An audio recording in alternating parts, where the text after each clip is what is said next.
Hey guys, welcome to today's video and welcome back to my channel. So for today's video, we're going to attempt to do a Frankentrifle slash Frankencake.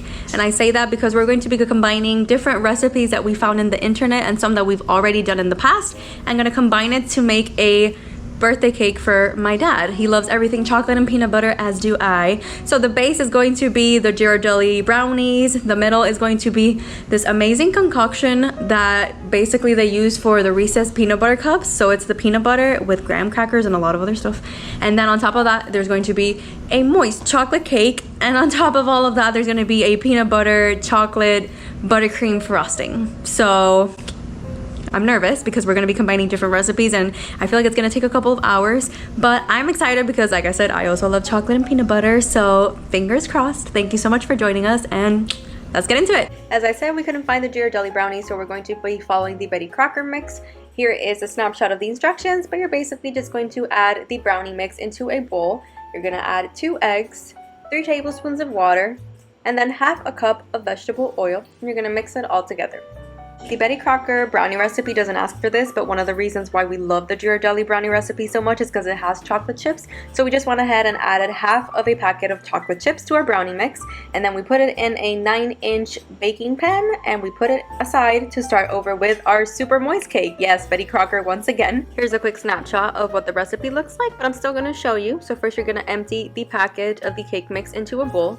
Then you're going to add 1 cup of water, 1/3 cup of butter softened, and 3 eggs. And then you're going to mix it all together. Something I did not see originally is that you have to mix vigorously for 2 minutes straight, because at the first time it was very liquidy, and as you mix it a little bit more, the consistency starts to grow. So don't forget to do that.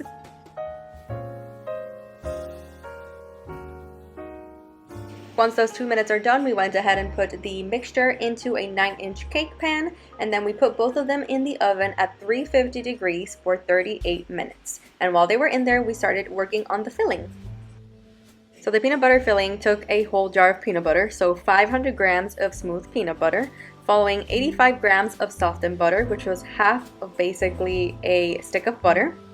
Then we added 300 grams of icing sugar, 50 grams of brown sugar, 1 teaspoon of vanilla extract, and then you mix it all together with a hand mixer.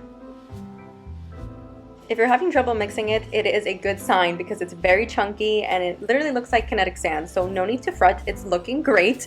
Our final ingredient is going to be 75 grams of graham crackers. Hey Miko! While we were about to add it in, the oven went off, so we went to check and we did the little test with a toothpick, and the brownies were set, so we took them out, but the cake was still a little bit raw, so we left it in the oven for 10 more minutes, still at 350 degrees. Might just be our oven, but just keep it in mind that it might need a little bit more time. And then we just put everything into a Ziploc bag and just crushed it, and then we added it to the mixture. And now that we've added the final ingredient, you just have to mix it all together. We used a little festive spatula, but if you want to do it with your hand, you can do it as well in any way. It's still going to be kind of hard because of the consistency, but it's going to come out great, trust me. And now everything is officially done. Now we just need to work on the icing. We're going to start with 1 cup of unsalted butter, softened at room temperature.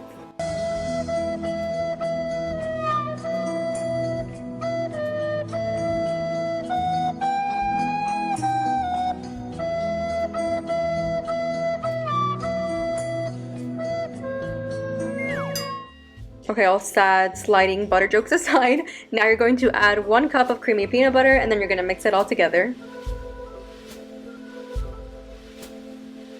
Once it's looking smooth, you're going to start adding the 3 cups of powdered sugar, just 1/3 cup at a time, and you're going to continue to mix on low speed.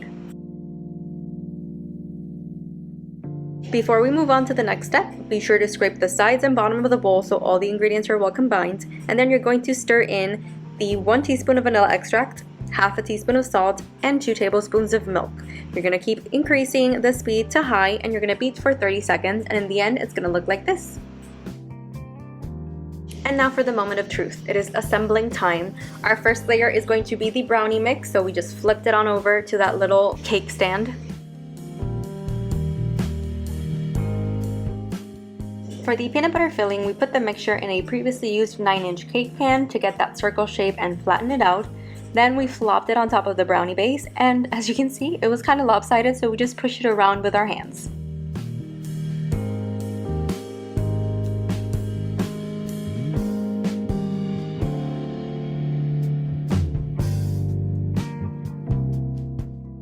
As for the top layer, which is the moist chocolate cake, we cut the top part in order to make sure it was going to be flat, and then we flipped it over the peanut butter filling to add our last layer of our Frankencake.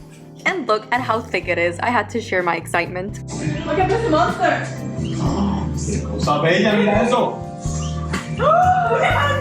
Oh my goodness! Icing. But it's so beautiful, Mrs. Cup. I know! And now it's decorating time, so we're just gonna put our peanut butter frosting at the top. We used some cake decorating tools to flatten the top. We put some lines on the side. My mom went full on British baking contest and started putting like flowers at the top and at the bottom. I don't think they're flowers. I just don't know what the terminology is, so I suck at it. But she made it look beautiful.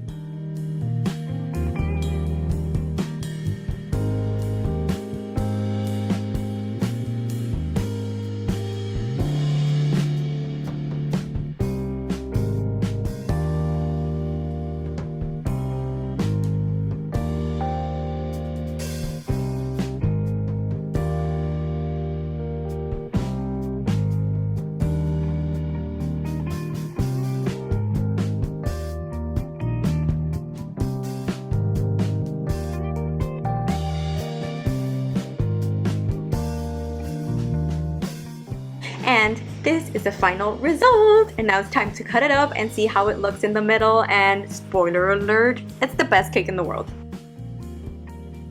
Okay, I know the first shot wasn't the best because the cake was still super dark in the middle, so you couldn't see the layers very well, but this second slice came out even better, and you can see the middle of the cake a lot better. You can see the top looks super fluffy. It's humongous. So now let's get a couple of anonymous reviews. We're so screwed. Christmas cake, anything. Wednesday cake. Oh my gosh. Oh my lord. What's your rating? El mejor bizcocho que he probado. Oh my gosh. In the world? In the world. What in the world? It's amazing. I'm not a cake person, but it's so good. That top cake is so fluffy. Me too. Whoa! I just finished crying. What'd you think? Wow. Wow. 4 out of 4 happy dances for You sure. gotta do 'em. Minus the crying. El feeling del medio. Está ahí, carajo. El feeling es lo mejor. And I will say, no empalaga. Like, it's not like overly sweet. That's high praise from you. A ti te empalaga todo lo sweet. And that's it for today's video. Thank you so much for joining me. The cake was amazing and it wasn't too hard to make. It was a little bit time consuming. It took us about maybe 2 hours in total with the baking and the creating and the decorating. But it was honestly so fun. Everything in separate tasted amazing, and when put together, it was insane. So I definitely recommend it. If you are a peanut butter chocolate lover like my dad and I, then I definitely recommend this recipe. And like I said, thank you so much for joining us. This Frankencake slash Frankentrifle, even though it's not in a little trifle container, was a success. And yes, shout out to Safiya Nygaard. I hope I didn't mispronounce your name. I know for a fact you will not see this, but I am using your terminology of Frankencakes. If you haven't seen it, she made a Franken wedding cake, she made a Franken lipstick, so Franken stuff is her thing, and I immediately thought of it when we were making this cake. So shout out to you, and again, thank you so much for joining me, and I'll see you in the next one. Bye!